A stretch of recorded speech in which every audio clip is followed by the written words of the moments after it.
What is the best-selling musical instrument in the world? If you said harmonica, you are right. Harmonicas are the most popular and versatile musical instrument in the world. They come in a variety of sizes and styles, making them suitable for many different types of music.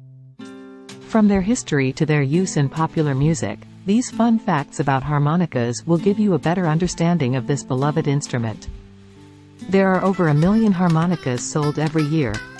As instruments go, harmonicas are relatively inexpensive. And always have been. Check out this ad from the 1800s for a Carl Esbach harmonica. Good quality, 10 single holes, 20 reeds, brass reed plates, nickel cover. Just 10 cents or a dozen for $1. And it only weighs 3 ounces. Today you can find a good entry-level harmonica for less than $20. As for who invented the harmonica, China and Germany get the credit. In the early 1800s, the very first versions of the instrument traveled to Europe from China.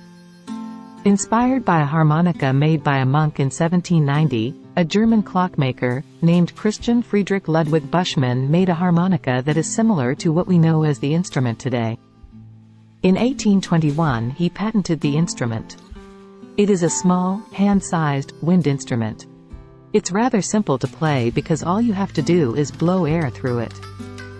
I say all you have to do is blow, but like any instrument, there is some learning and skill involved, but beginners can fairly quickly start playing recognizable tunes. Because they are hand-sized, they are quite portable, which is also part of their appeal. You may have heard a harmonica called a mouth organ or a French harp. Depending on where you live in the world, you might have heard them called other names as well. In Ireland, the Gaelic word means French fiddle. In Finnish, lip harp. The Norwegian word means mouth harp. In the UK, they are sometimes called a gob iron or a tin sandwich. In French-speaking Canada, ruins the lips, which is aptly named because if you have ever played a harmonica you know it can start to tickle your lips. And in the USA some people call them Mississippi saxophones, or Louisiana saxophones. Now you may be wondering why a German instrument is known as a French harp? Here's why. Early harmonica-like instruments were pretty much a few reeds attached to a reed plate that a person held to his lips and then blew. The resemblance to a harp was quite strong and thus, mouth harp, or reed harp, makes sense. But where did the name French harp come from? For this we go to the southern United States. In the 1800s the term French was used in advertising as a way to class things up.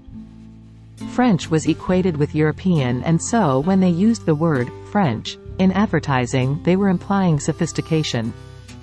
It was a marketing tool that stuck. And just for a momentary rabbit hole sidetrack, by 1890, the American Dialect Society was asking the question, do you say harmonica, mouth organ or French harp? To help determine where someone learned their language skills. And speaking of rabbit holes, before there were harmonicas as we know them, in Germany there was this apparatus that people attached to their house.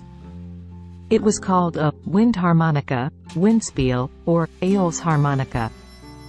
It was a sort of funnel-like tube that directed wind through some reeds, and you attached it to the top of your house so that when the wind blew, the thing played a chord. Can you see why this didn't take off and it was left back in the 19th century? Imagine listening to the same chord for the duration of a windstorm.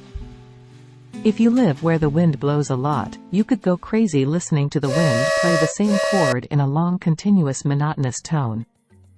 But credit where credit is due, it did pave the way for a very fun musical instrument. That's all for today.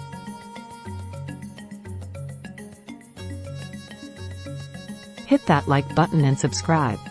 Stay tuned for part 2 of this video series about harmonicas, where we will go all the way from outer space to record-breaking events. Who knew harmonicas could be so interesting? Post in the comments your favorite thing you learned about harmonicas.